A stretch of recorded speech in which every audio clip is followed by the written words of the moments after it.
O Daniel perguntou, boa noite, Daniel. Vocês concordam que os atentados de 11 de setembro de 2001 contribuíram para que a ficção científica norte-americana ficasse menos transgressora do que era no final dos anos 90? Sim, com certeza. Porque 2001, quando acontecem os atentados do 11 de setembro, que foi uma tragédia gigantesca, a chave nos Estados Unidos virou bastante, assim. Você tem vídeos, você pode procurar, acho que foi o Michael Moore, falando, não vamos entrar numa guerra sem precisar. E ele é vaiado para fora do Oscar. No Oscar, lá, né, a elite liberal dos Estados Unidos, vaiando ele. Us to war for fictitious reasons, whether it's the fictition of duct tape or the fictitious of orange alerts. Tem uma banda chamada Pixie Chicks, era um trio de música sertaneja, né, country lá dos Estados Unidos, que só porque elas também se posicionaram, falaram, não é hora de entrar numa guerra. Acho que é Dixie. Dixie Chicks. Pixie Chicks. Dixie Chicks. Dixie Chicks, né? Elas nunca mais fizeram show na vida. Até hoje, a carreira delas acabou. O 11 de setembro fez os Estados Unidos entrar num hiperpatriotismo e ir para uma guerra não justificada, viu? Vale lembrar que o Iraque não tinha afiliação nenhuma com a Al-Qaeda. Nenhuma. Então, se entra tudo que se vinha ali dos anos 70, 80 e 90, principalmente muito motivado pela Guerra do Vietnã, que foi um fiasco para a política norte-americana, e foi uma guerra muito controversa, que se vinha criticando o governo, isso meio que foi proibido depois do 11 de setembro. Entendeu? Você vê ali só o Green Day e a Madonna que fizeram alguma coisa contra a guerra do Iraque. Então, você pega os filmes, eles começam a explorar isso. Medo de terrorista. Vamos para a guerra, guerra bonita, vamos para a guerra. Ali até aquele filme da Catherine Bigelow que ganhou o Oscar em cima do Avatar, eu vi isso ao vivo, James Cameron puto, porque a ex-mulher dele tirou o Oscar de melhor filme da manhã, que era aquele Guerra ao Terror. Ele é um filme sobre os horrores da guerra, mas ele tem um tom patriota gigantesco por trás dele. Então, a subversão dos anos 2000 ali, na ficção científica, é praticamente nula. Pode ver que os anos 2000 não tem muita personalidade. Tanto que o Independence Day até... Ele é um filme do 11 de setembro feito antes, é até engraçado, ele é bem patriota. Então você tem esse sentimento, porque a gente já tinha a Guerra do Golfo, tinha algumas coisas ali parecidas.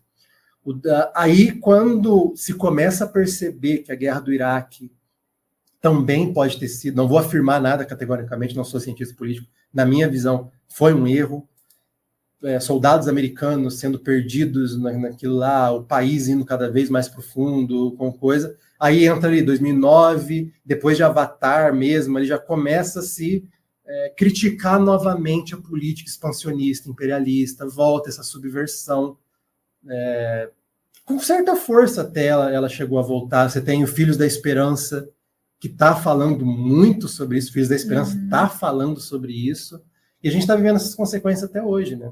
Eu acho que houve um impacto ali, mas foi um impacto que não perdurou tanto assim, né? Não é um período tão longo, digamos assim. Não, durou pouco tempo, mas teve um impacto muito grande. Foi forte. Ele dá uma pausa bem grande no tipo de história que era contado. Música, não é só filme, não só ficção científica. Música, livro, jogo, muda muito como se vê a arte pós 11 de setembro. Mas o 11 de setembro é propaganda. Cinema sempre foi propaganda, Hollywood sempre foi propaganda, Rambo, você pega o Rambo é uma baita propaganda. O primeiro é genial, os outros são propaganda, jingoísta pra caramba. Então realmente, e é isso, não tem como. Foi um trauma gigantesco para o país, né, o 11 de setembro.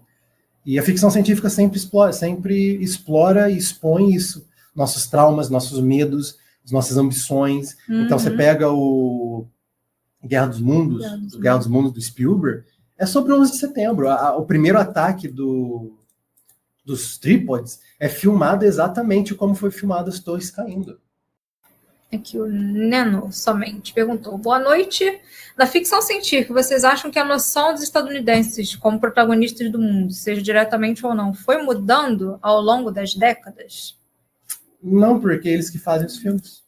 Hoje em dia se tem mais uma preocupação em se falar fora desse eixo, mas é básico.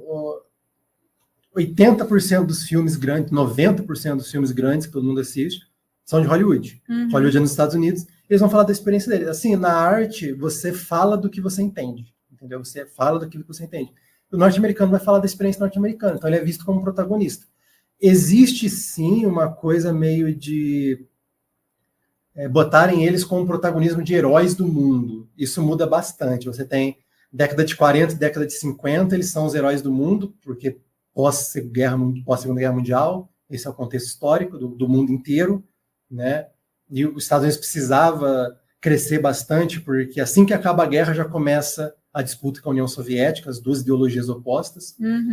Aí você entra ali 60 e 70, a Guerra do Vietnã muda isso, porque, como eu falei, foi controversa.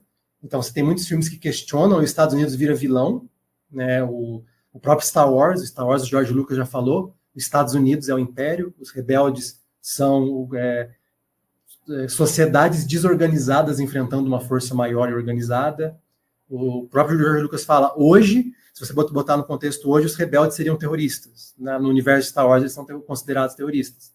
The good guys are the rebels. They're using asymmetric warfare against a highly organized empire. I think we call those guys terrorists. When I did it, they were Viet Cong. Exactly.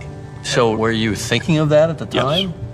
Aí, 2001, como foi falado recentemente, aí volta, aí agora está mudando de novo, já se vê mais os Estados Unidos como... Isso é rotativo, né? Isso é um loop, ele vai, se repete, a história se repete.